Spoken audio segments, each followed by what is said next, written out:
வெண்பருத்தி நூலெடுத்து வாய் வெடிச்ச பூவெடுத்து நான் அணிஞ்சிட தொடுத்து வச்ச நடினமான மாலை இது.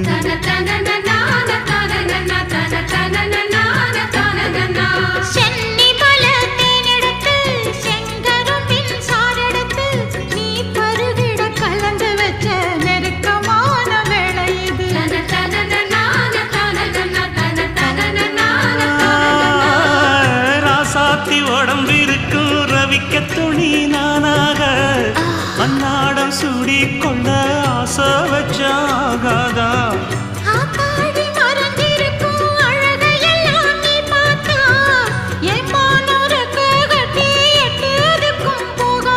அடிச்சி சக்கரையே எட்டி நீயும் நிக்கிறையே நான் ஏங்கி ஏங்கி பார்க்கிற போறான்.